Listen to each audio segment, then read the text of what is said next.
Hey guys, and happy Thursday. Today is May 21st, and this is for Math 2. Today we're going to be talking about the surface area of cones, our very last new lesson for the semester.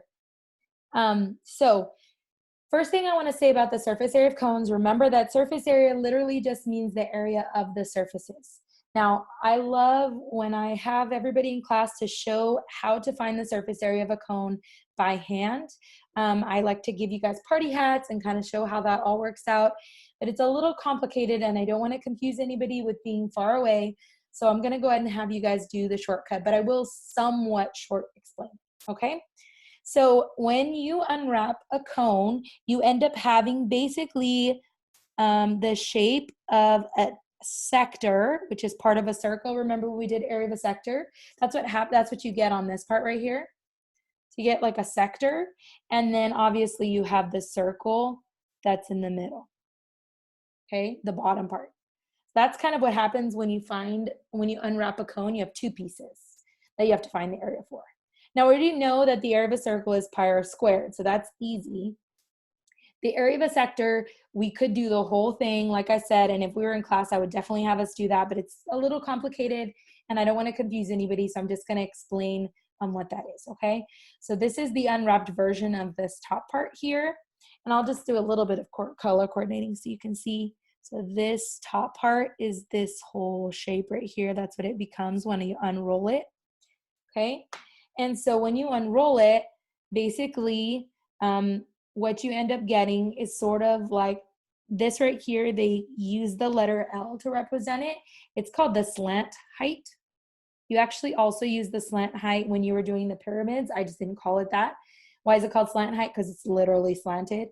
It's not the height that's straight down the middle when you use for volume. It's the one that's slanted. That's the slant height. And then obviously you have the radius right here from your original circle.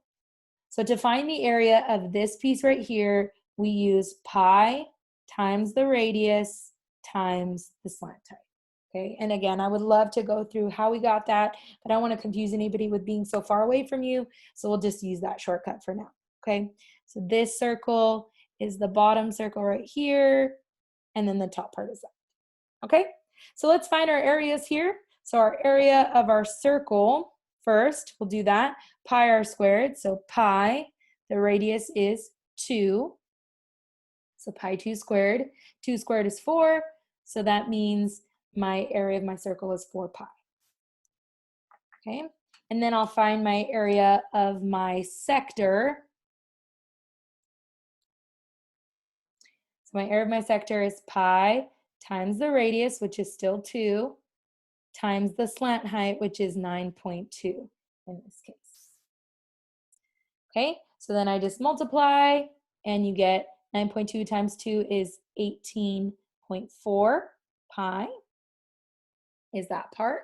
So then again, just like you've been doing on the rest of them, to find the surface area, just add those two pieces together. So 4 pi plus 18.4 pi gives me my total surface area, which would be 22.4 pi. And then units, it is inches. And since I'm still talking about surface area, units are still inches squared. There's my surface area. Okay, so unfortunately, a lot of the other ones you can kind of rationalize where it comes from. This one you're going to have to memorize. I will say this, if you can kind of use this as like a shortcut. If you think of this as being sort of like a triangle, you can kind of think of it as being like a triangle. For the rectangle on a cylinder, it was 2 pi r on the bottom times the height. And so since this is half, it's a triangle, it's half of it, so there's no 2. You still have the pi r, and then instead of using the height, you're using the slant height. So it's kind of like half of the cylinder part. If that helps it stick, you can use that. But it's kind of a cheat. It's not really the reason why it works. Okay, let's try another one just to make sure we understand here. Okay, so let's start with our easier part. I'll just do the circle first, the bottom. Area of my circle first. So area of my circle is pi r squared, right? Now pay attention, the 14 here is the whole thing all the way across. That's the diameter. So that means the radius must only be 7. Pay attention to what they give you. Okay, so then that means that that's pi 7 squared, which is 49 pi. 7 times 7. Okay, same thing for the other piece. So this piece right here, remember that's my area of my sector. Remember that was pi times radius times the slant height, right? So pi times the radius, which was 7, times the slant height, which is 15.7. Let's use parentheses because those dots might look like decimal points. Doesn't matter either way. Okay, so then in my calculator, I'm going to do 7 times 15.7.